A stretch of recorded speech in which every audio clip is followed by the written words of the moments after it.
ನೋಡ್ಗೆ ಮೋನ ಈ ಗಿಡದಾಗ 40 kg ಬರ್ತದೆ, 30 kgಕ್ಕೆ ಮೇಲೇ ಬರ್ತವೆ. ಹಂಗೆ ಲೆಕ್ಕ ಹಾಕಿದ್ರು ನೋಡು, ಆ ಗಿಡದಾಗ 40 kg ಮೇಲೆ, ಆವ್ರೇಜ್ 30 kg ಲೆಕ್ಕ ಹಾಕ್ಯ 50 kg ಬರೋವು ಅವೆ ನೋಡಿ. ಈ ಗಿಡಗಳೆಲ್ಲ 50 kg ಬರ್ತವೆ. ನಿನ್ನೆ ಒಂದು ಗಿಡ ಒಣಗೋಯ್ತು ಕೆಳಗಡೆ, ನೈಟ್ರೇಟ್ ಶೀಲ ತುಂಬ ಆಗ್ಯದು.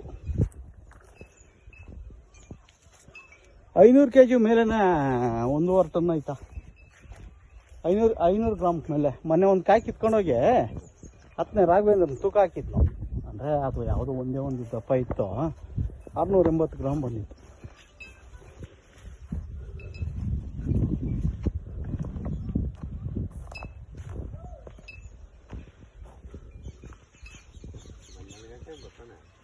ಬರಲಿ ಹೇಳಿ ಏನ್ಮೋನ, ಉಂಡಿಕೆ ಕೊಡಿಸ್ಬಿಡು, ಉಂಡಿಕೆ ಕೊಟ್ಬಿಡ್ತೀನಿ ನಾನು. ಅಂದಾಜು ಮಾಡಲಿ ಪಾಪ, ಅವ್ರಿಗೂ ಲಾಸ್ ಆಗೋದು ಬೇಡ. ಹಾಂ